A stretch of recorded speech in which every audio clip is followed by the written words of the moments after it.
Hi, everybody. I'm Dr. Gray. I am your instructor for Chem 4375, Biochemistry.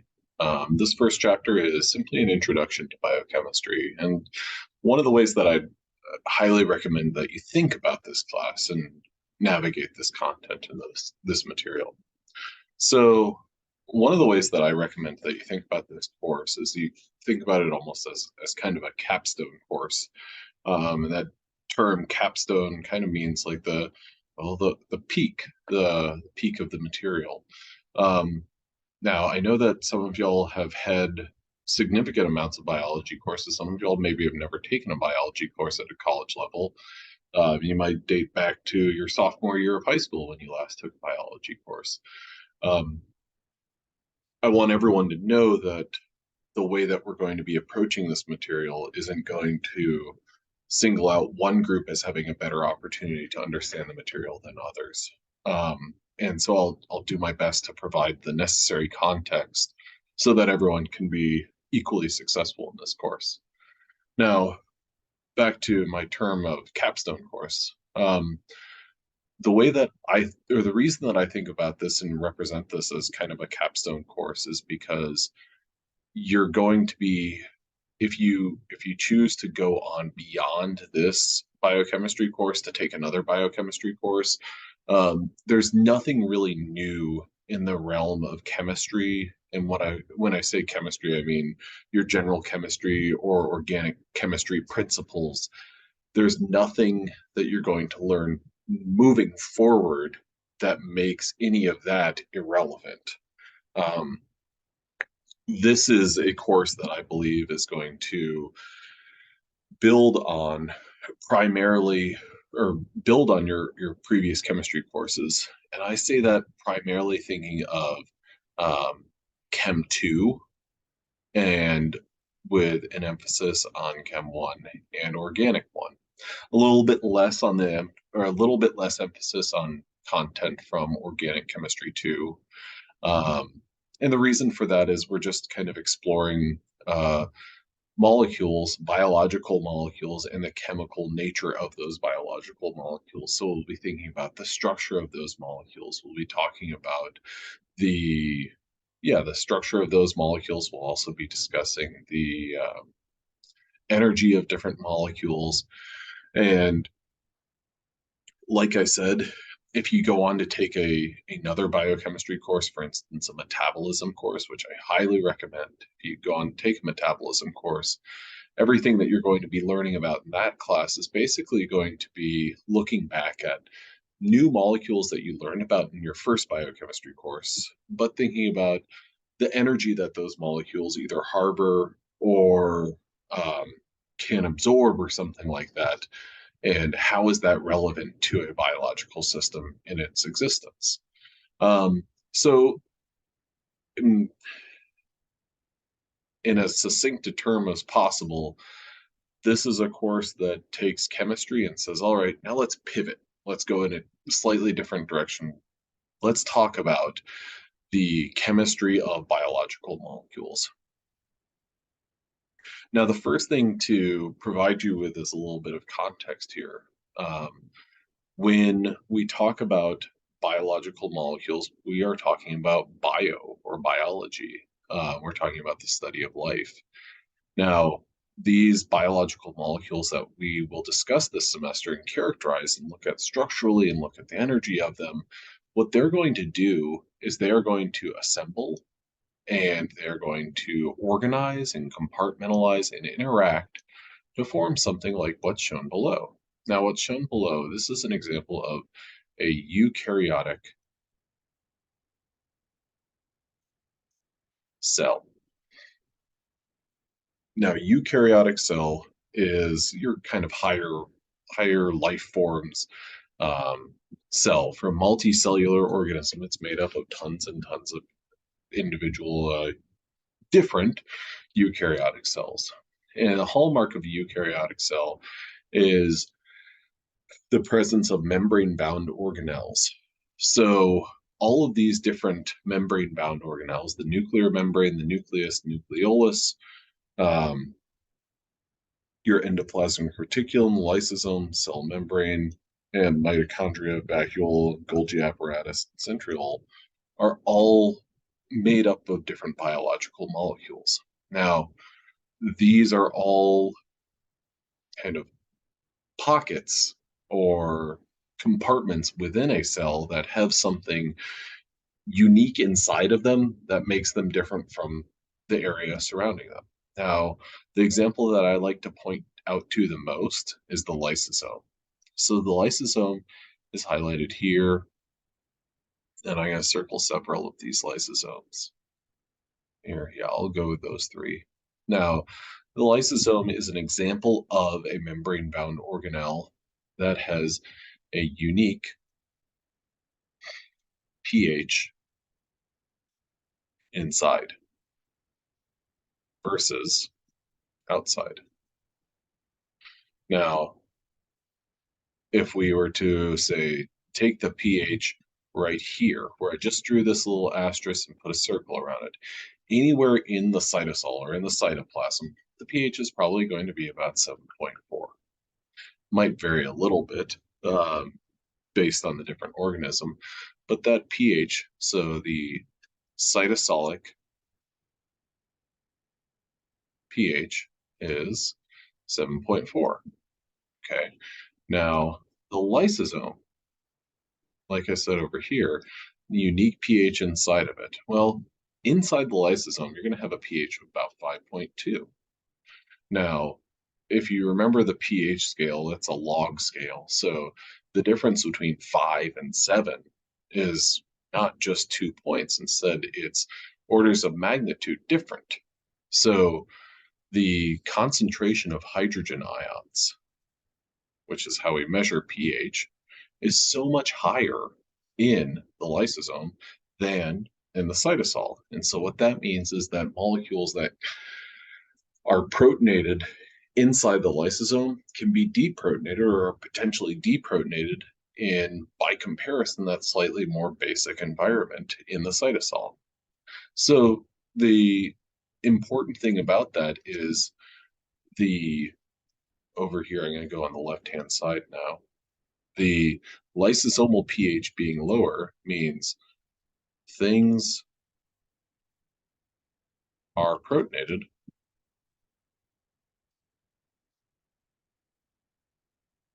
that otherwise are not. Let me go ahead and qualify that. Things are protonated in lysosome that otherwise are not on outside lysosome. So the significance and the importance of that is not merely, oh, it has a proton or it doesn't have a proton. Instead, if you think about functional groups, going back to your organic chemistry class, you have a functional group like this right here. That's the hallmark of a carboxylic acid. Now that group right there, when it's deprotonated, that means it's in a slightly basic environment. What's significant about that is that that negative charge there is going to attract positive charges. Well, in the event that that's not, or in the event that the environment is more acidic, well, then you're going to have something like this. Is that what I've drawn right here? Is that negatively charged? No, it's not. And since it's not negatively charged, is it going to participate in and attract a positively charged ion? No, it's not. It's absolutely not.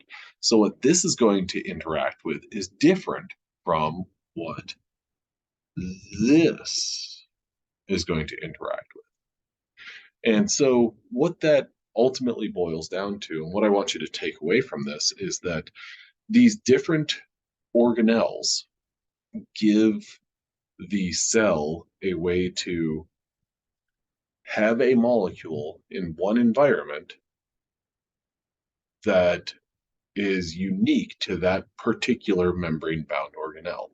So the activities of the lysosome can be unique. It can be different from that of the nucleolus.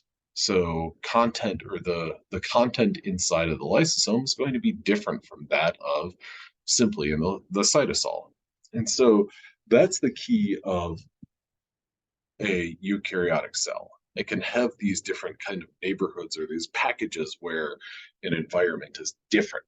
An environment is able to do something that otherwise the rest of the cell could not.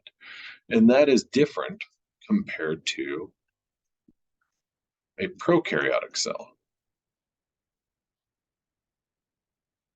A prokaryotic cell, you have no membrane-bound organelles. Instead, you just have, well, you have the cell, you have the cell membrane, and if it's outside of there, well, then it's not in that cell at all. It's not a part of that organism.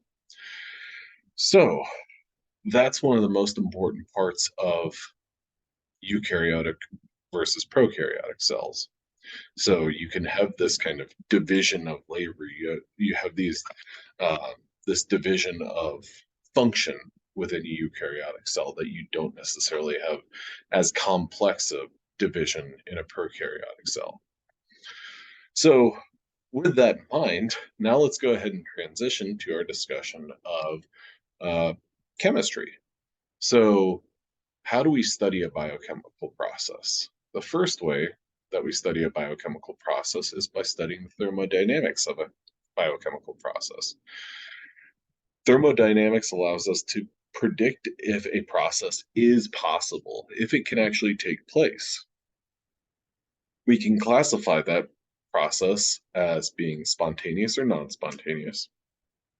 And we can classify reactions as being favorable or non-favorable. We also study the kinetics. Kinetics allows us, a means to determine how quickly a process can occur. And then equilibrium is a way to investigate how far, given our starting conditions, how far we can go from a ratio of two reactants to a ratio of two products, or products to those reactants, or reactants to products. So we study the thermodynamics, the kinetics, and the equilibrium of the biochemical process to get this sort of information. Can a reaction take place? How quickly will it take place? And how far is it going to go? Now, this is where I was talking about, or those things I think should all resonate as kind of being key cogs to understanding Gen Chem 2. Now, to study equilibrium. Equilibrium is the state in which a forward and reverse reactions occur at the same time. Now, the way I always just kind of think about equilibrium as one step forward, one step backward, one step forward, one step backward. Um, you're making a product, but just as quickly as you make a product, you make a reactant. So in effect, it seems like nothing's happening, but something is constantly happening. It's just that something is being undone. So the concentration of reactants in the products are going to remain constant over time because they're never going to go up and they're never going to go down. Now, all chemical reactions are going to proceed until they reach equilibrium. The level for a reaction is intrinsic to that specific reaction. That right there should sound very much like a Gen Chem 2 kind of important takeaway. So you studied every reaction, you looked at equilibrium constants. Finally, Le Chatelier's principle is a way that we study equilibrium because Le Chatelier's principle states that any stress placed on an equilibrium system or a system in equilibrium will cause the system to shift to minimize the effects of that stress. So if you add more reactant, well, then you're going to generate some product as a result of that. If you take away some reactant, well, then that reaction that is at equilibrium is going to say, oh, my system has changed, the amount of reactants has gone down. So what I need to do is return to the previously decided ratio of reactants and products to one another. Stress can be placed on the system by adding or removing something from either side of that reaction. Now, an equilibrium constant can be written for any reaction at a constant temperature. Let's say hypothetically we had a reaction of A plus B yields. We got to draw those arrows going both ways. C plus D. And we have little coefficients, A, B, C, D. If we had that sort of reaction, oh, whoopsies, we would have a equilibrium equation that looks something like this. KEQ, our equilibrium constant, is equal to the concentration of our product, C, to the exponent power C, times D to the exponent power D, over our reactant A's concentration at equilibrium and B's at equilibrium. So we have this ideal ratio when our reaction is going to reach equilibrium when the concentration of our products is at this number and the concentration of our reactants are at this reaction. Whenever we've reached that, we've reached equilibrium. Now, down at the bottom, change temperature, change equilibrium. This is something that's worth noting and important to remember, because if you change the concentration of your reactants, is your reaction at equilibrium? No, it's not. And what's going to happen as a result of that? The concentration of your products are going to change in order to get back to that KEQ. KEQ is a constant under a certain set of conditions.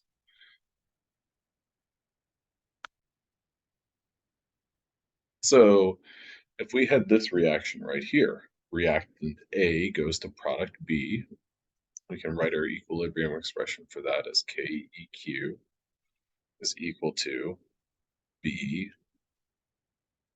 over A. Now, if KEQ is less than 1, so less than 1, I think everyone would agree that would be something like 0.5. That means that our reactants predominate over products at equilibrium, assuming the starting concentrations of A and B are equal. So that what that means is starting concentrations. That should remind you of those ICE tables, initial, change, equilibrium. We're not going to do an ICE table or anything like that. But effectively what that is saying is that if we start out with equal concentrations of A and B, and then we let that reaction go until we reach equilibrium, and our KEQ is something like 0.5, what is going to happen? Well, we're going to lead to, so I always like to think about it as initial, then concentration, or sorry, initial and then at equilibrium. A has a concentration and B has a concentration of 1 and 1. At equilibrium, well, we could say something like, if our KEQ is less than 1, our reactants, A, are going to favor, in which case we're going to have a concentration of, let's say, 1.5, and B would be 0.5. So that would give us a ratio of something less than 1. Now, if KEQ is greater than 1, so this alternative scenario, our products are going to predominate over our reactants. So again, initial, equilibrium. We start out with both of these at 1 and 1, A, B. When we let the reaction go ahead and incubate for a minute, what's going to happen is slowly but surely these will transition from 1 and 1 to instead 0.5 and 1.5. And if we set that up as KEQ, concentration at equilibrium 1.5, divided by 0.5, we're going to get a KEQ of something like 3. And then you just have to ask yourself, is KEQ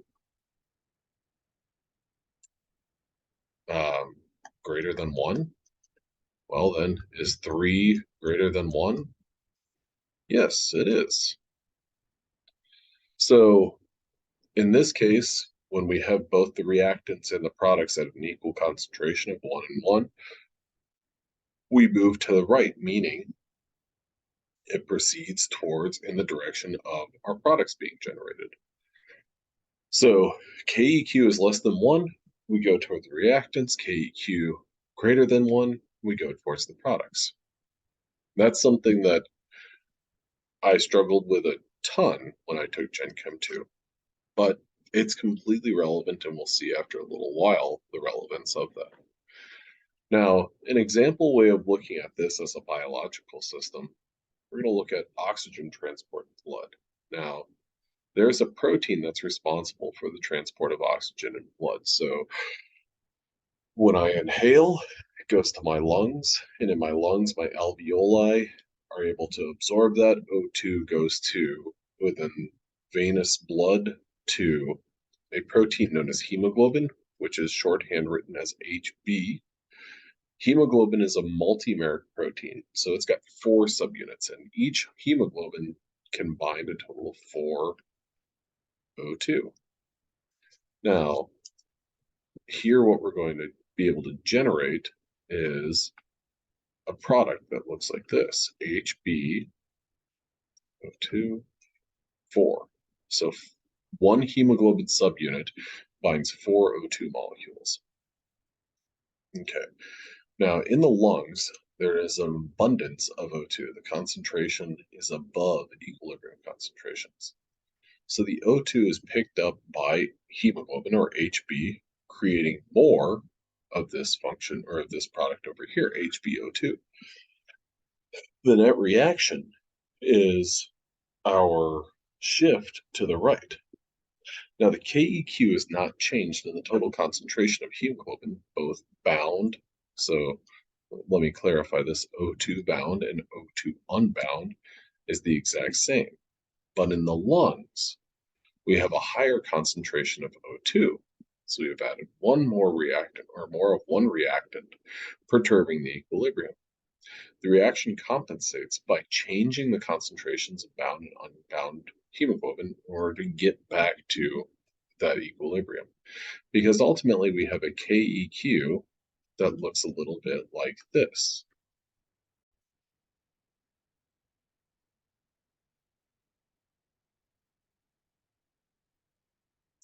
Our product HbO2 4 divided by concentration of Hb, or hemoglobin, times the concentration of O2, the 4th power. So that's what our equilibrium expression is going to look like. Now, in the atmosphere, we have a very high concentration of our hemoglobin, and in the lungs, we're going to have a decreased concentration of that. So what we're going to have to do is get back more of that. We're going to change the we're going to change the concentrations of those bound and unbound to get back to our equilibrium. Tinker around with this ratio of here and here. All right. So when we think about thermodynamics as biochemists, we know that life is going to obey the law of thermodynamics, or can reasonably assume that life is going to obey the laws of thermodynamics, because, well, everything else that we've studied in Gen Chem 1 and Gen Chem 2 and organic is going to obey the laws of thermodynamics. Living organisms are going to require energy. There's no question or doubt about that. Biochemists study the processes by which energy is extracted, channeled, and consumed by living organisms. So biochemists study the production of sugars by the conversion of CO2 into, or CO2 and H2O into, higher order molecules like glucose through photosynthesis. Biochemists study that. But what we also study is the opposite end of that. Whenever I drink this high fructose corn syrup containing Dr. Pepper, what's my body going to respond to that and do? That's going to say high fructose corn syrup. high fructose. So there's a lot of fructose in here. So my body's going to do a pair of things. The enzymes in my liver are going to say, "Oh, okay, well, I'm going to take that fructose and I'm going to phosphorylate it. I'm going to make a phosphorylated fructose, which I'm going to split that in half. Half of that's going to ultimately lead to fat storage, and then half of it's not. My muscle cells are going to take that same fructose molecule, the stuff that my liver doesn't do anything with, and they're going to say, okay, great, we can phosphorylate this and we can make fructose 6 phosphate. We can work with that. And we can generate a bunch of energy from that. It really just depends on how is my body responding to that. Does my body say, hey, I need tons and tons of energy, and you've given me something that's rich in energy? It's being censored out here, so I'll put it in front of my face. This Dr. Pepper, high fructose, lots of fructose. Um, in some circumstances, it's not an inherently bad thing. In others, it's not a good thing at all. So, um, we're going to study the relationship, but sorry, we're studying the energy extraction movement, but we're also going to study the structure and functions of biological macromolecules. So, is there a relationship, and what is the relationship between what something looks like and how it behaves? Metabolism, like I talked about, and then the thermodynamics or bioenergetics gives us a way to describe or characterize the energy changes in any biochemical reaction. So, energy changes. Thermodynamics is concerned only with the initial and the final energy states of a system or reactions components. It's not concerned with the mechanism of the process or how long it takes to perform the process. So the key there is the kinetics is concerned with how quickly something takes place. Thermodynamics is not concerned with how quickly something takes place. That's an important distinction to make. So thermodynamics, we care about, we look at delta E, which is the final energy minus the initial energy. And a way of visualizing that is something like this. We're concerned with what is the initial and the final energy states, and that's it. Delta E, that's what we want to know about. So this is showing that, well, that doesn't tell the complete story. So on the left-hand side, this is a fairly simple and linear model where you have a start point and an end point. Whereas this alternative one on the right, you've got E and F, but it takes a kind of, there's a couple of points that are reached along the way from EI to EF. So what's going on there? In thermodynamics, you're not really going to be answering that sort of question. Thermodynamic parameters of interest to biochemists are any of those involved in delta G calculations, so the Gibbs free energy equation. Delta H is the enthalpy. This represents the amount of heat absorbed or released by a reaction. Delta S is the entropy, represents the degree or order of randomness of the system. Delta G, your free energy, represents the amount of useful work that can be done by a chemical reaction. And that delta G is going to be very important and very frequently utilized when you're talking about metabolizing something, when you're talking about taking glucose and breaking it down. Now, typically in a thermodynamic standard state, or when talking about thermodynamics, you have to have a defined standard state.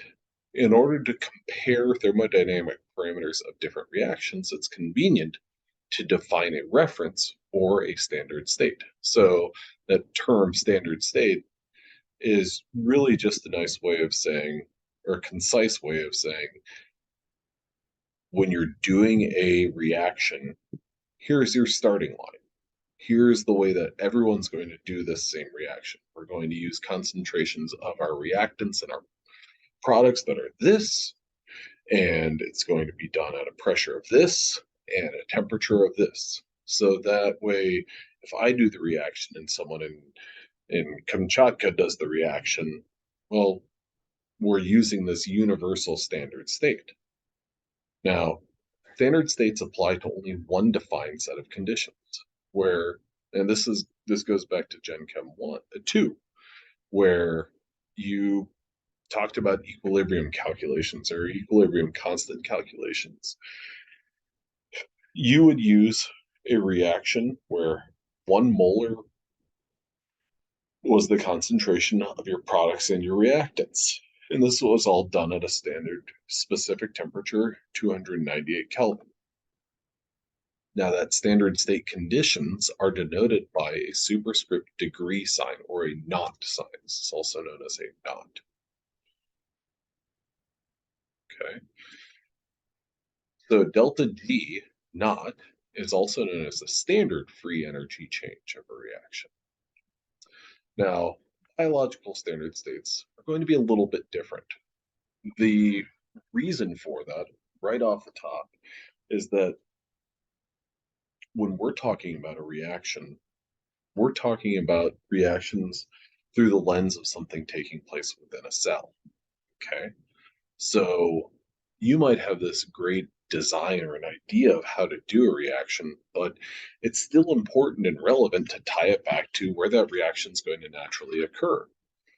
And so, there are many instances where you are doing a reaction with an acid or with a base or something like that. And in your standard state, not the biological standard state, but your chemist standard state, you're assuming a concentration of your reactants in your products of 1 molar. Now, if the reactants or products are a hydrogen ion, well then, what that means when you talk about H plus like this equals 1 molar, for some reason, whenever I see H plus bracketed, I always think negative log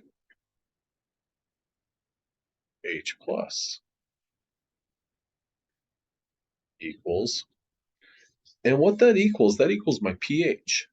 So if you have a hydrogen ion concentration that is 1 molar, that means the pH of your system is 0. So I'll just spoil this all for y'all. The number of organisms that have a hydrogen ion concentration of 1 molar and exist in an environment where the pH is 0 is basically 0. So it's just an unrealistic standard to use. And since it's unrealistic, it just doesn't make any sense to use. The pH in most cells is near the neutral range. I talked about how most eukaryotic cells are going to have a pH of 7.4, and then they'll have their lysosome where the pH is considerably lower. But most of the time, the pH in cells is basically neutral or 7. Now, biochemical reactions are buffered. So anytime that you actually see that hydrogen ion concentration, it's not going to really change very much truly in that reaction. So as a result, we use a value of 1 in place of H. So what that means is if you were writing a KEQ and you had hydrogen ion concentration, you would basically omit that and just write 1. So we use a 1 effectively reducing that hydrogen ion concentration, saying it's not completely germane to the calculation here. In addition to that, biochemical reactions, well, your water concentration is extremely high. It's 55.5. So if you had water as a reactant and you had that at 55.5, that number is going to throw off the other portions of the calculation hugely. And so anytime you see, just like whenever you're writing or anytime you see, or if you were to see something like this,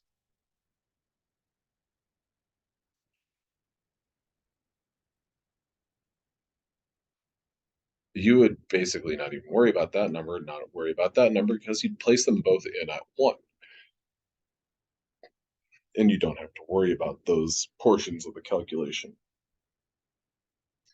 Now, since we have those two huge qualifiers, since we are effectively saying the pH change is not tremendous and does not change the KEQ very much, and we put that number in at 1, and the concentration of water, excuse me, also doesn't really matter, and we put that in at 1, we don't use delta G naught like what we saw over here. Delta G naught at the bottom here, delta G naught is known as the standard free energy change. We don't use that because we're different. We're biochemists. And so we use delta G naught prime. So anytime you see delta G naught prime, I want you to see that and think, aha, what is relevant to a biochemist? So delta G naught means conditions that everyone in the world has agreed upon except for biochemists. Delta G naught prime, conditions that every biochemist in the world has agreed upon. Now, biological standard states and cellular conditions. Standard states are useful for comparing reactions, but they have to apply to a specified and arbitrary state, 1 molar concentration of your reactants in your products. Cellular conditions rarely, if ever, match that standard state. So when you think about the concentration of any metabolite, basically none of them are going to have a concentration of 1 molar. They're going to be considerably lower than that. So we use non-standard states for cellular conditions. So that's where we have delta G naught prime versus delta G. Okay, now for enthalpy. The first law of thermodynamics says that for any process, the energy of a system and its surroundings is going to be constant. We can only convert energy from one type to another. We're never going to make any new energy. The internal energy of a system is equal to the heat absorbed by the system from its surroundings and the work done on the system by its surroundings. E is equal to Q plus W. Now, under constant temperature and pressure conditions, the total energy change of a biological system can be approximated by the heat evolved or absorbed. Delta E, your change in energy, is equal to delta H, the change in heat energy. Now, during a chemical reaction, old bonds are going to break and new bonds are going to form. Energy is neither consumed nor released. The energy of old bonds is being converted to the energy of new bonds. So exothermic reactions are going to have a delta H that is less than 0. Heat is evolved by the system. New bonds are ultimately more stable. Now, in an endothermic system or an endothermic reaction, you're going to have delta H of greater than 0, so a positive number. So exothermic reactions are going to give you a delta H that's a negative number, and endothermic reactions are going to give you a delta H that is a positive number. Heat's going to be absorbed by that system. New bonds are going to be less stable. Now, for our second law of thermodynamics, we bring in entropy. Entropy is for any process, or the second law of thermodynamics states that for any process, the entropy of the system and its surroundings always increases. So for any process, the entropy of a system and its surroundings is always going to increase. Now, this is a measure of disorder. An ordered state is considered low entropy or is defined as low entropy, or low entropy is defined, as low entropy, as an ordered state. A disordered state, by contrast, is considered high entropy. Delta S, or change in entropy, is less than 0 or a negative number when the final state is more ordered than its initial state. So the products are more complex and more ordered.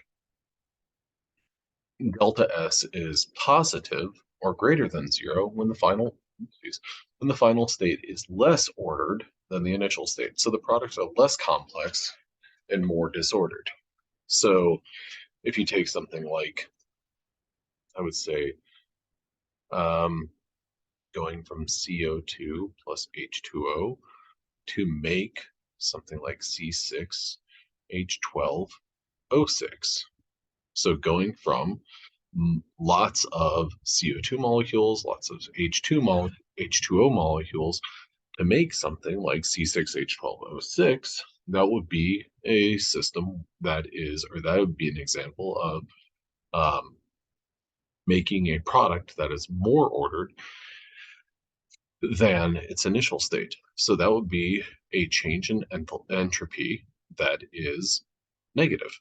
Whereas something like this, C6H12O6 going to CO2 plus H2O, that would be going from a complex molecule to something less complex and more disordered. And I didn't balance those chemical equations, but please bear with me on that. Now, free energy. A change in free energy, or delta G, is used to determine ultimately the spontaneity of a process. So if your delta G is less than zero, a process or a reaction is considered exergonic, in which case a reaction is spontaneous and energy is released. When delta G is equal to zero, there's no change in free energy, so that system is at equilibrium. Delta G is greater than zero is endergonic, the non-spontaneous reaction, and energy is required for that reaction. Now, one detail just to remember that you probably were told in Gen Chem 2, or I'm sure that you were told in Gen Chem 2, because I know I was told in Gen Chem 2, spontaneous does not mean instantaneous. So a spontaneous process is one that takes place with no outside intervention, whereas a non-spontaneous process is one that takes place with outside intervention. I have just a second.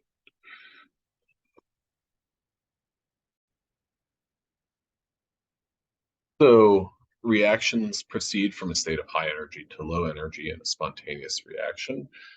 And these spontaneous reactions are also exergonic reactions. Now, reactions that proceed from low energy to high energy are your non-spontaneous reactions and are endergonic. So here's just a kind of different perspective on how to look at reactions. So a box moving up a hill or a box moving down a hill. This box moving up a hill, well, delta G is positive. There has to be an input of energy in order to move that box up this incline. Whereas this box that's moving down a hill, well, there doesn't have to be an input of energy. It's going to kind of naturally do that. It's going to naturally move down that hill. Now, only delta G is a measure of spontaneity. Neither delta H nor delta S alone are sufficient to determine spontaneity. Can they give you insight into the spontaneity of your reaction? They absolutely can, but those two alone aren't going to give you that information. They can, however, be combined under or with temperature to form the Gibbs free energy equation, or delta G is equal to delta H minus T delta S. So delta G is your change in free energy, delta H is your change in enthalpy, and delta S is your change in entropy. All the while, temperature is the temperature, or T is the temperature of a reaction. Now, this depiction on the left-hand side shows you a y-axis that shows negative values and positive values, and basically shows you the combination of circumstances that are going to give you a positive or a negative delta G. Now, the first one labeled A depicts delta G is equal to delta H minus T delta S, and underneath that defines the reaction as endergonic. This is the case when delta H and minus T delta S are positive values. When those are positive values, that's going to be a delta G that's also a positive value. The next one, delta H and negative T delta S are going to be negative values, which are going to give you a delta G that is also a negative value. Next one, sorry, I should be marking these off.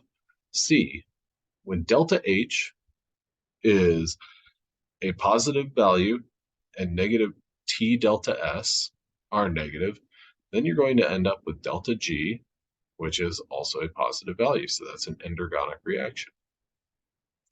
When delta H is only slightly positive, negative T delta S is negative, that's going to give you delta G that is also negative. So what this is ultimately giving you is an set of conditions or a set of circumstances that say whether a reaction is endergonic or exergonic based on temperature ultimately. So based on temperature, delta H and delta S. But another way that you can look at this is with a table like this.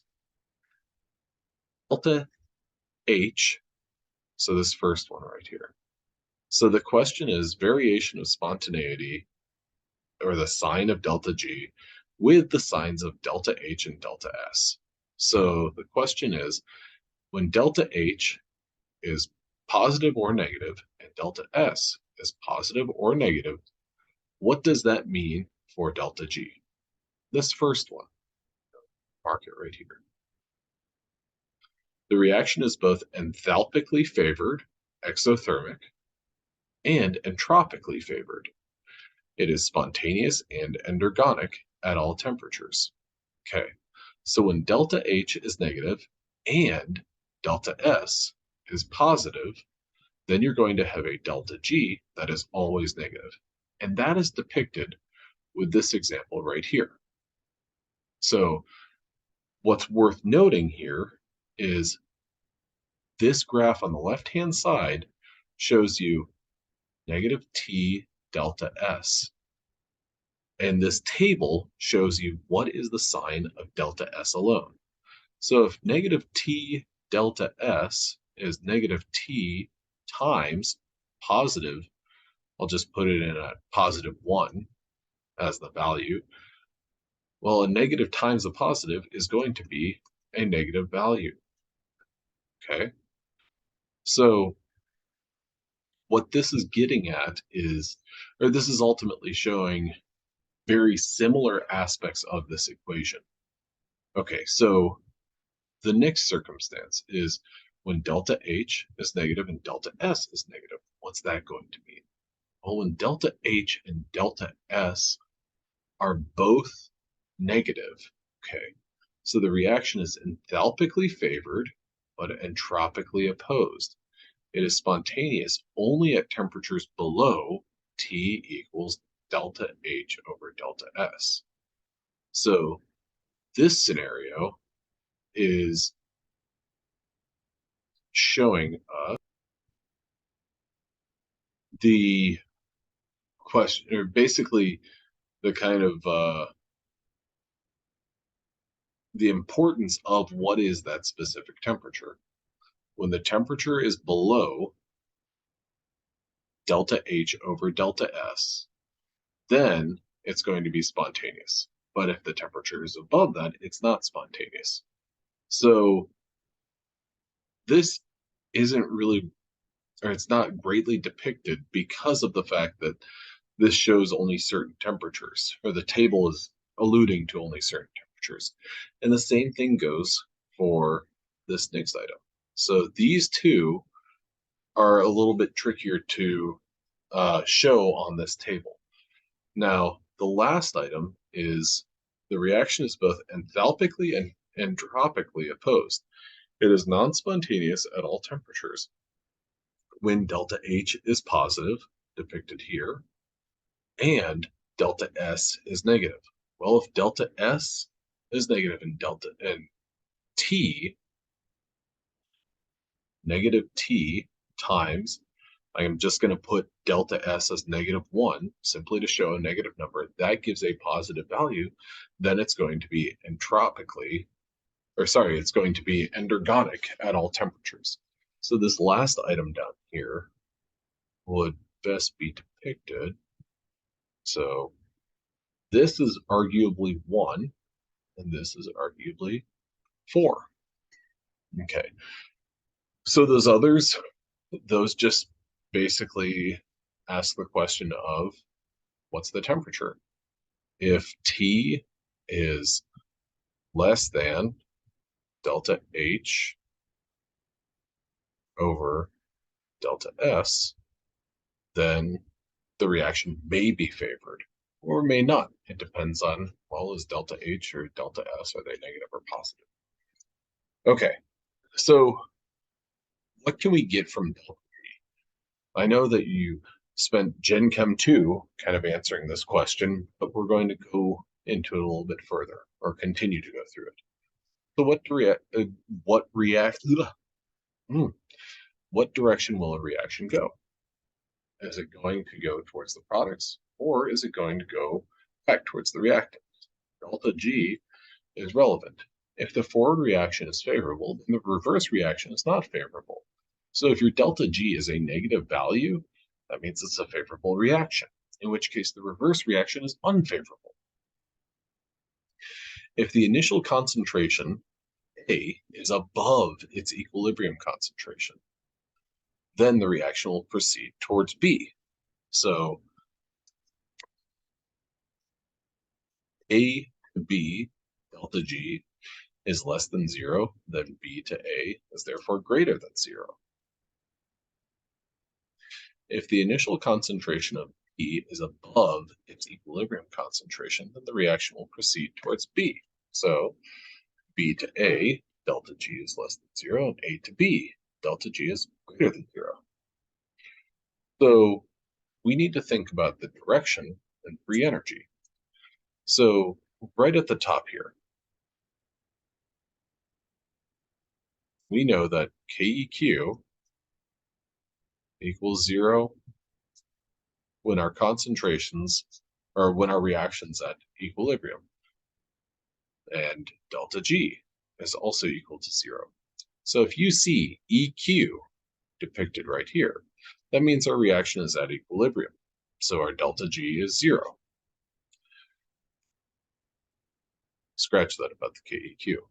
But now, if we use this green line depicted here and here for equilibrium, and our concentration of reactant A, so this is our reaction A going to B.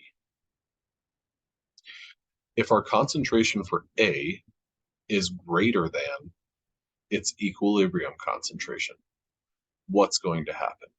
Well, then A is going to be converted to B. So what that means is that the concentration of A will go down, the concentration of B will go up, and those two will decrease and increase until they return to their equilibrium levels. Okay, that is going to have a delta G of less than 0 or a negative value, so this is favorable. Okay, now in contrast, if we have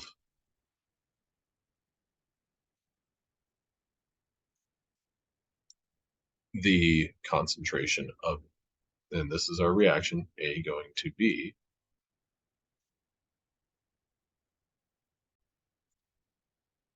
we have the same reaction, A going towards B.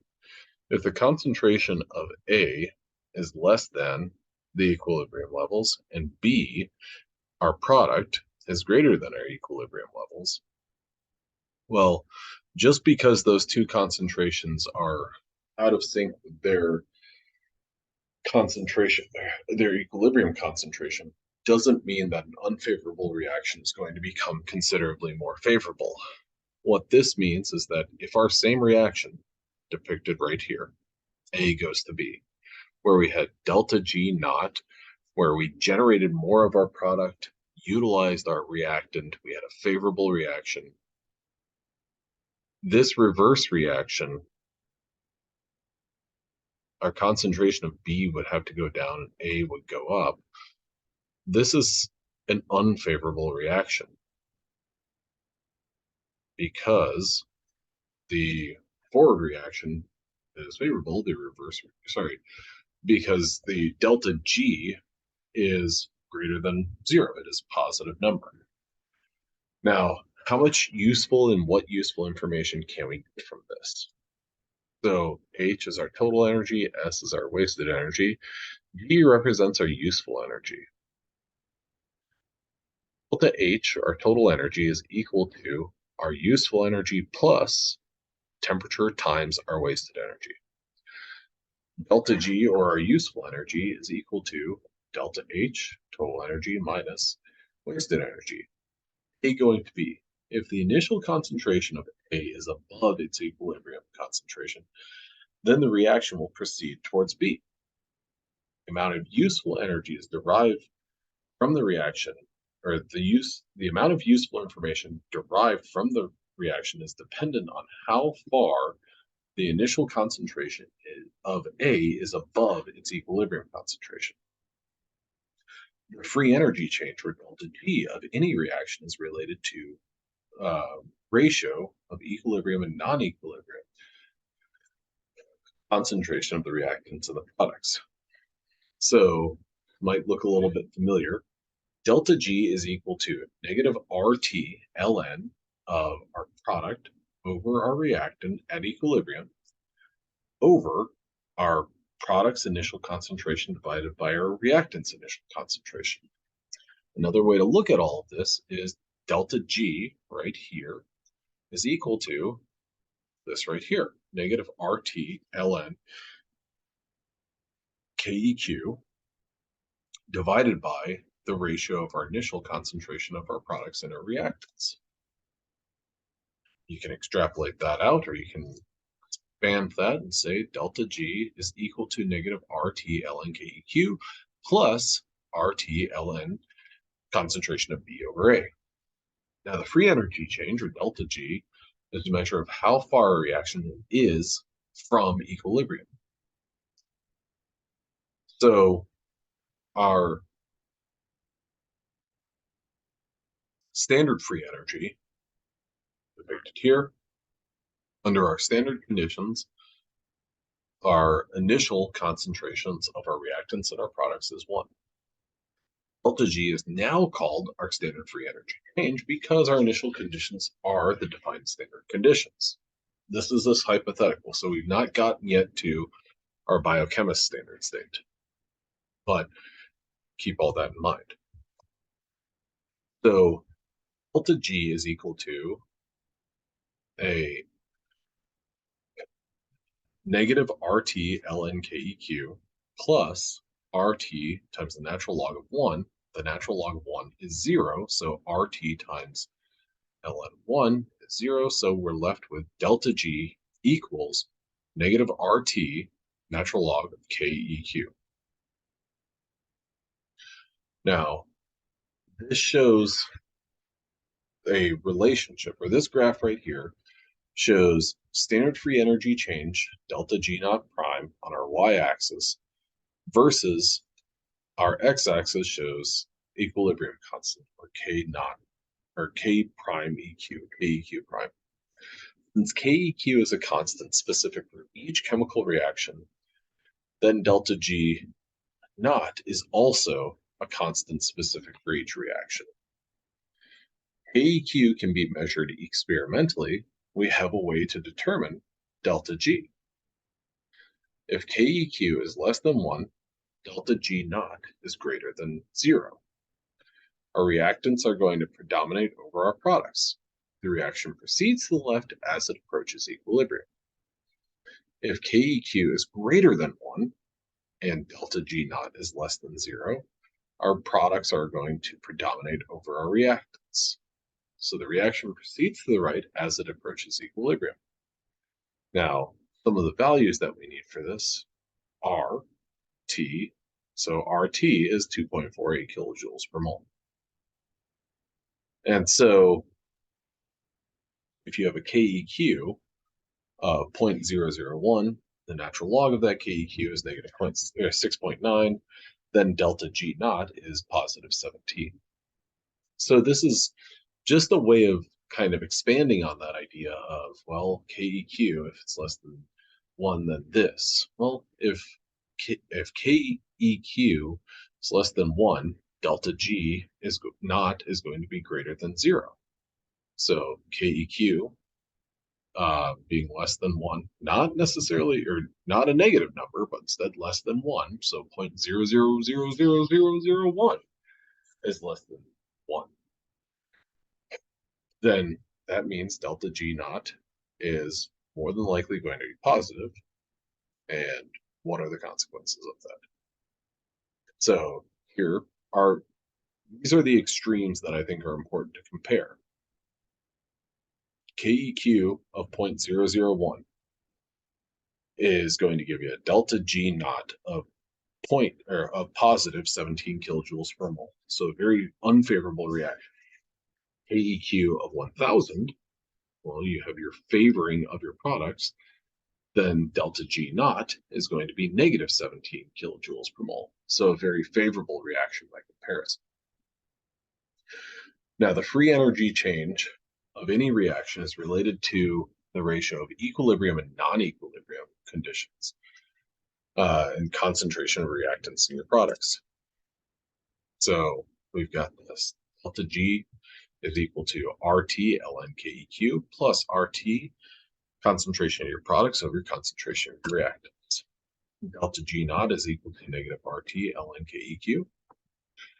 And all that to say, you can look at this as delta G is equal to delta G naught plus RT ln products over reactants. So this is combining equilibrium and non-equilibrium conditions. When you think about free energy change and equilibrium, remember all reactions proceed until they reach equilibrium. Once a reaction reaches equilibrium, no more work can be done, because if any work is done, it's immediately undone. The free energy change, or delta G, of any reaction tells us how much useful work can be accomplished. So if a reaction is at equilibrium, no work's going to be done, then at equilibrium, delta G is equal to 0.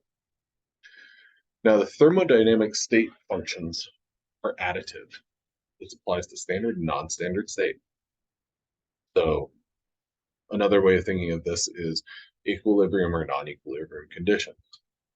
Free energy of two consecutive reactions, or those of a metabolic pathway, there's your biochemical relevance, are additive. So this, for instance, one step. What this is showing is a common sugar, glucose, gets a phosphate molecule or a phosphate added to it, makes glucose 6-phosphate. The delta G naught for that is positive 14 kilojoules per mole. So this is unfavorable.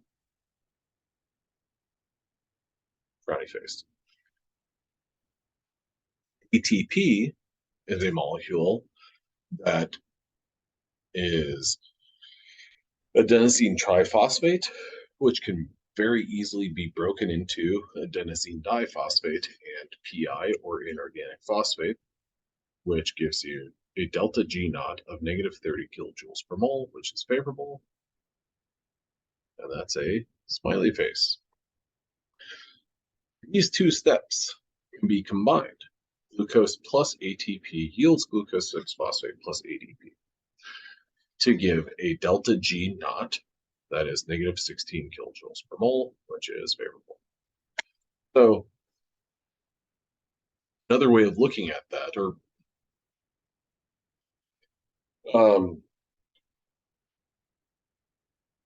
you could look at this and say, okay, step one is glucose plus PI yields glucose 6-phosphate. That in and of its own is not favorable. It's unfavorable to just get an inorganic phosphate or a PI and add it to glucose to make glucose 6-phosphate. That's unfavorable. to get ATP and break it into ADP and PI, that's very favorable. Well, if you get glucose and ATP in close proximity to one another, that ATP breaks into ADP and PI, that PI can just jump onto that glucose to make the glucose 6-phosphate. So that favorable reaction is kind of linked up to that unfavorable reaction. Visually, what that looks like is I'm going to label these reactions 1, 2, and 3. So reaction 1, 2, and 3. So thermodynamic state functions are additive. So these different functions ultimately can combine their powers to become overall much more favorable. Now, an example of adding state functions are what I just described, or one example are what I just described, but there's tons of examples of this in glycolysis. Glycolysis is the first metabolic pathway that almost everyone gets into in um, metabolism. The reason for that is it has a series of very similar reactions and very simple reactions. In addition to that, understanding how your body or any organism is going to take glucose and break it down, I think is essential to understanding how most any organism is going to thrive and survive. Well, survive at least, not necessarily thrive. So here is another example to illustrate this. So in metabolic pathway, glycolysis shown below. Fructose 6-phosphate plus ATP yields fructose 1,6-bisphosphate, ADP, and a proton. Now, the delta G naught for this is negative 14.2 kilojoules per mole. So, favorable reaction. Fructose 1,6-bisphosphate broken into dihydroxyacetone phosphate and glyceraldehyde 3-phosphate. So this is a 6-carbon molecule that's being split into 2 3-carbon molecules. Those are details you'll get into in metabolism, but for the time being, what you just need to take away from this is that we've got a favorable reaction where we make fructose 1,6-bisphosphate, and then an unfavorable reaction where we use that fructose 1,6-bisphosphate. Now, the overall reaction here is fructose 6-phosphate plus ATP yields DHAP, GAP, ADP, and proton. Delta G naught overall for this is delta G naught sub 1, sub 2, negative 14.2 plus 23.8 yields 9.6 kilojoules per mole. So these two reactions combine to make something that's overall not favorable, but the most important part about this is considerably more favorable than that fructose 1,6-bisphosphate broken down to dihydroxyacetone phosphate and glyceraldehyde 3-phosphate. Sorry. So we've seen lots of different equations here, and you might be asking yourself the simple question of, well, when do I use any of these equations? You have 3 equations. Delta G is equal to delta H minus T delta S. Delta G naught is equal to negative RT ln KEQ. And then we've got delta G equals delta G naught plus RT ln products over reactants. Equation 1 is whenever you're given explicitly entropy and enthalpy information. Entropy value of negative 15, enthalpy of positive 44, and the temperature is this. What's the delta G? Equation 2 is used only for equilibrium conditions, hence why you get the KEQ. Okay, so delta G naught is standard conditions or standard state equilibrium conditions. Equation 3 is used for non-equilibrium conditions. So you can compare those non-equilibrium conditions to those equilibrium conditions. In some instances, you'll need both equations 2 and 3 to solve the problem. Now, looking at those different variables and those different equations, I think it's important to ask yourself the question about magnitude of these different or of concentration. So millimolar or molar, which are we going to use? If there's an equal number of products and reactants, you can leave the concentration units as millimolar because ultimately they will cancel out. If there are more products or if there are more reactants, then you must convert those concentrations to molar. Now, looking at this example, and this is a good example for something you might see on an exam. You have PEP plus H2O yields pyruvate plus PI. Delta G is equal to negative 78 kilojoules per mole. Reaction number 2, ATP plus H2O yields ADP plus PI. Delta G is equal to negative 55 kilojoules per mole. The net reaction is PEP plus ADP yields pyruvate and ATP. If you think back, this should be reminiscent of Hess's law, because what this is saying is, how are you going to manipulate reaction 1, reaction 2 to get this reaction right here? And the way that you're going to do it is by taking reaction number 2, flipping it. But what ultimately is the free energy change for this reaction? Negative 78 plus positive 55 is negative 23 kilojoules per mole. Okay.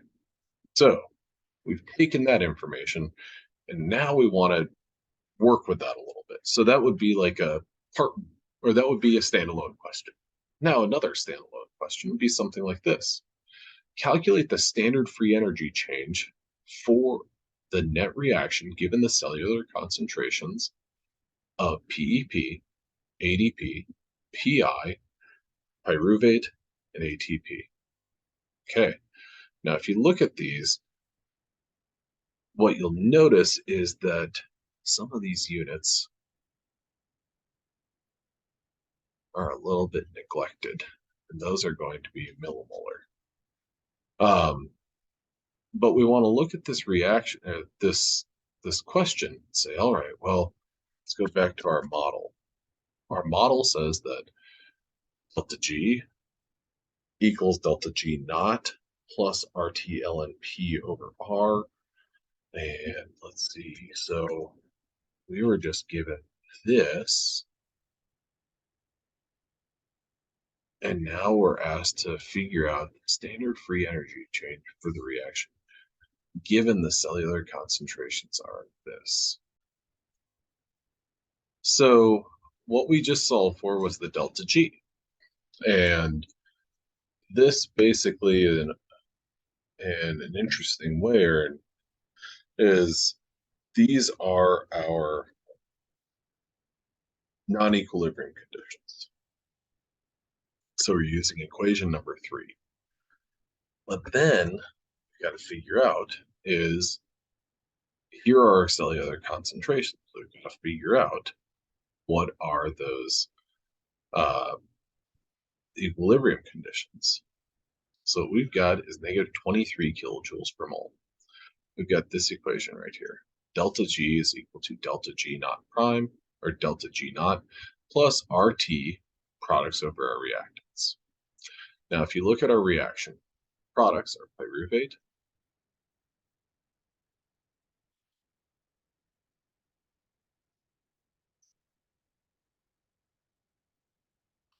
times ATP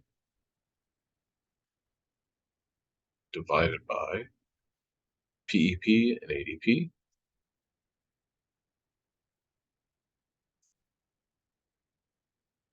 We've been given a little bit of excess information.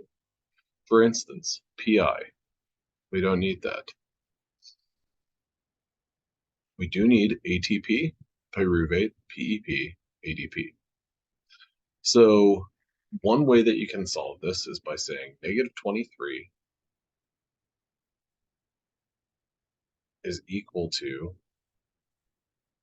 delta G naught plus RT, which our RT is 8.3145 times 10 to the negative third.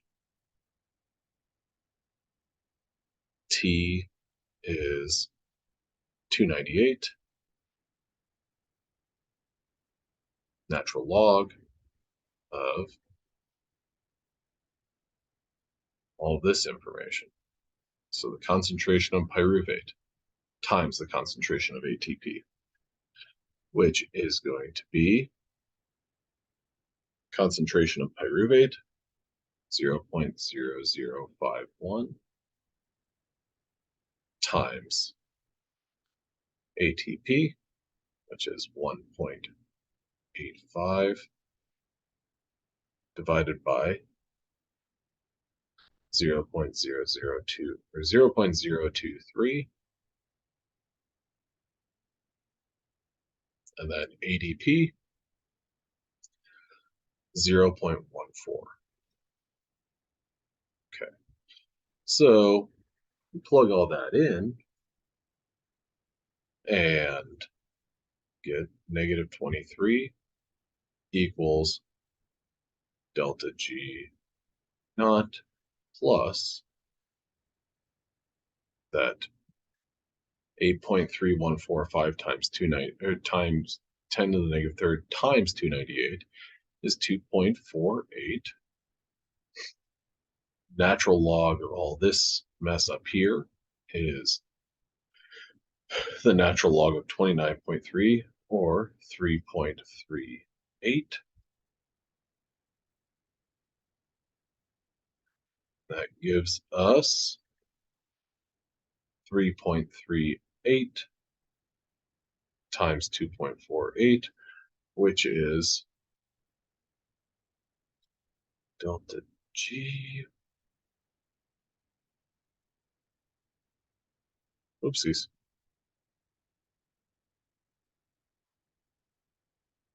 Plus 8.38 negative 23. So you subtract 8.38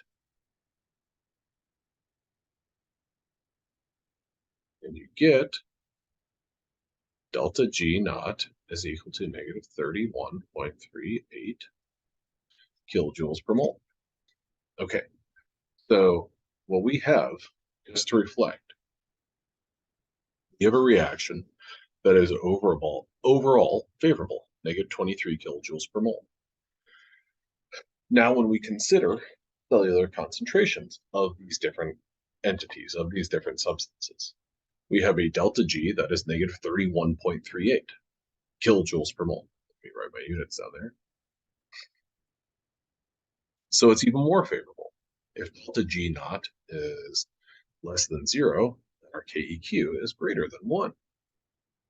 And our KEQ, if we wanted to go back and look at it, our KEQ was greater than 1, so we are good to go there. All right, so it's a lot to unpack with that sort of reaction, but the important part is, what are you given and what do you need to do with that? All right, you can calculate the equilibrium constant for an overall reaction by looking at this equation, delta G naught equals negative RT ln KEQ. Excuse me, I'm sorry, I belched. What you need to do is divide by negative RT. That gives us delta G naught over negative RT equals natural log of KEQ. So if you want to get rid of that natural log, what do you have to do? You have to raise each side to E power. That will have the natural log cancel out, but then we're left with KEQ, or we're left with this right here. e to the delta G naught over negative RT equals KEQ. Well, we just solved for our delta G naught in our previous question, 31.38, or negative 31.38. Plug that in over negative 2.48 kilojoules per mole. Raise that to the E power, and you get KEQ of 315,149. So basically, this is an example of one sort of question you would see on an exam. Here are the two half reactions. What's the overall reaction when provided with delta G information? Or then, given that, and given cellular concentrations, what is the delta G naught for this? Then, given a delta G naught, what's the KEQ? What's the equilibrium constant for a reaction? So an example to kind of practice on would be something like this. Fumarate is a molecule that is interconverted between itself and malate, F to M. Fumarate to malate. You start a reaction, fumarate concentration of 0.1 molar and malate concentration of 0 molar. Now at equilibrium, so once you've reached equilibrium, you have a fumarate concentration of 0.0199 molar and a malate concentration of 0.0801 molar. What is the KEQ? What is the delta G naught? And what is delta G when fumarate concentration and malate concentrations are 0.001?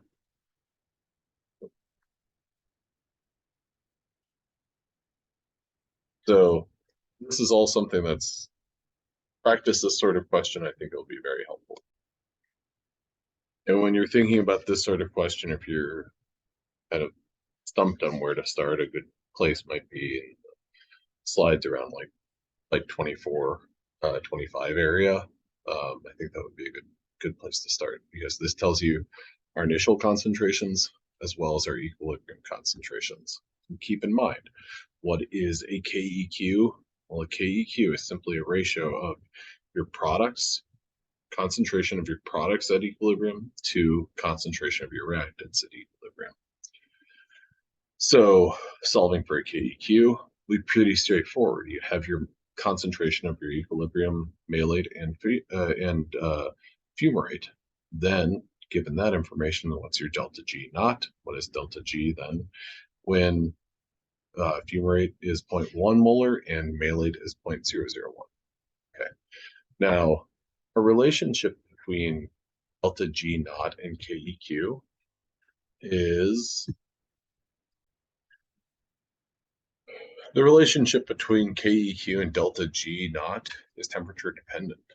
Delta G naught is equal to negative RT ln KEQ, or delta G over negative R ln KEQ is equal to T. So KEQ is going to vary based on temperature. When no temperature is given, assume that the reaction is taking place at 25 degrees Celsius, also known as 298 Kelvin. It's equally valid to determine KEQ at different temperatures. And as long as the new temperature is used, then delta G is valid at that temperature. Okay, so the relationship between delta G and P. Delta G is equal to delta G naught plus RT ln products over reactants concentration. The free energy, or delta G of a reaction, can be determined at any temperature as long as the equilibrium constant, and therefore delta G will also measure at that same temperature. So temperature is going to matter, and it must be a constant. If you want to get information about a reaction occurring at 37 degrees Celsius or 310 Kelvin, then delta G naught must also have been measured at 310 Kelvin. So a couple of things to think about. When this given reaction is at equilibrium, delta G is 0. The ratio of your products to your reactants all that displayed there. Now, your delta G is equal to 0. Your KEQ is going to be equal to 1. The natural log of 1 is 0. Delta G naught is equal to negative RT ln KEQ. So with all of this to say, why do we care about delta G naught prime, a biochemist standard state? The reason for that is because we want to consider these perturbations and these variations. So delta G naught prime is equal to negative RT times the natural log of KEQ. Negative 2.3 times RT log of KEQ is approximately the same as negative 6 times the log of KEQ. So for a given reaction, A going to be at 300, and where this 2.3 and log is coming from is a typical reaction, or a reaction that's taking place in the human body, is happening at 37 degrees Celsius. A typical reaction, and the doubling the ideal growing conditions for most organisms, or for many organisms, is about 37 degrees Celsius. So when we take that into account of 310 and 8.314 times 10 to the negative third, we end up with this negative 6 log KEQ. So we can convert that natural log to a log, that 2.3 times RT, we can ultimately distill all that down to negative 6 log of KEQ. Now, for the reaction of A going to B, we have a delta G naught prime of negative 12. That's going to show that our products are 100 times as concentrated as our reactants. Negative 6, our products are 10 times as concentrated. Delta G is 0. Our products and reactants are basically equal in concentration. Delta G naught of positive 6 is going to mean that our reactants are 10 times as concentrated as our products, and a delta G naught prime of 12, positive 12, is going to mean that our reactants are 100 times as concentrated as our products. Now, recall that delta G naught prime assumes 1 molar concentration, except our hydrogen ion concentration is a pH of 7, and delta G naught prime is usually expressed as and displayed as kilojoules per mole. So ultimately, where this comes into play is when we think about biochemical reactions. So glucose plus inorganic phosphate leads to the formation of glucose 6-phosphate. That's an unfavorable reaction. But as we talked about previously, ATP going to ADP and PI is a very favorable reaction. We can link those two reactions to get something that's overall favorable.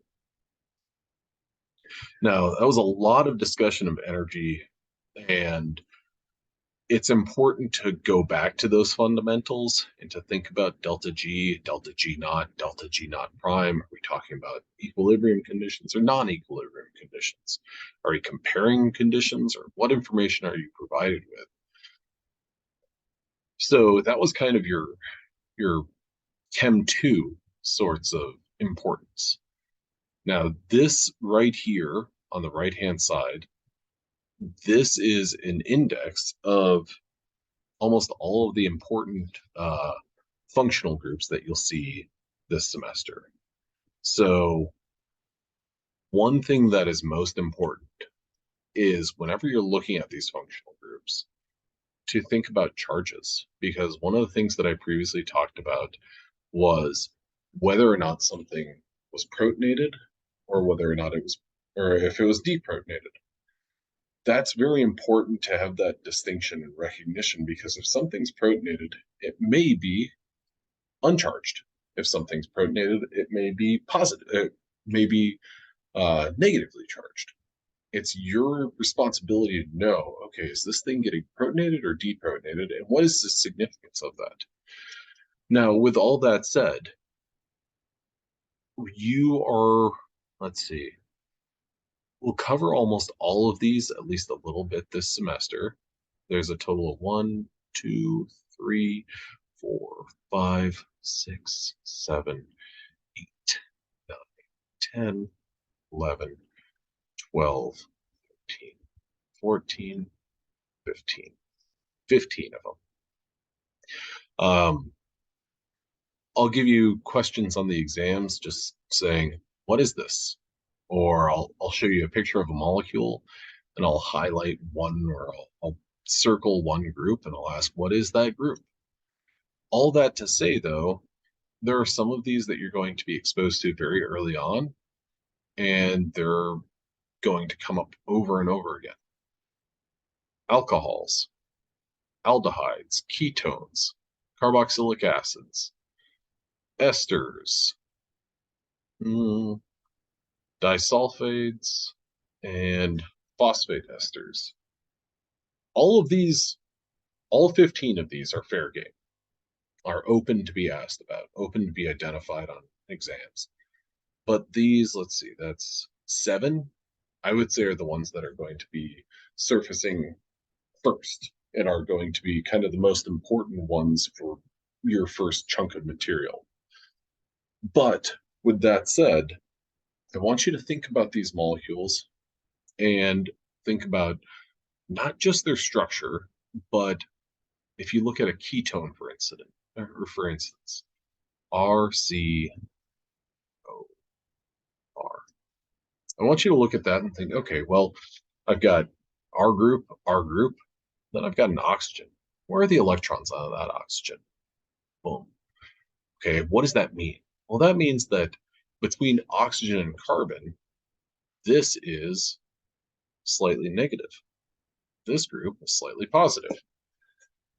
We've got these slightly different groups, and their slight differences, their electronegativity differences and concentration of electrons and presence of lone pairs of electrons make them a little bit different in terms of how they react.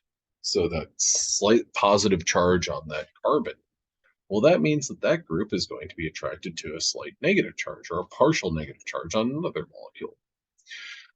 So whenever we encounter these different groups, that's the sort of thing that I'm going to bring up. And at this point in time, that's the sort of thing that, you've taken organic chemistry, and so you have a little bit of an idea of what these different groups look like and where the electrons are present. So make sure that you're reviewing that, you're familiar with that in preparation for your first exam. Well, that's going to wrap up our first lecture. I hope this is helpful, and I hope you have a good one.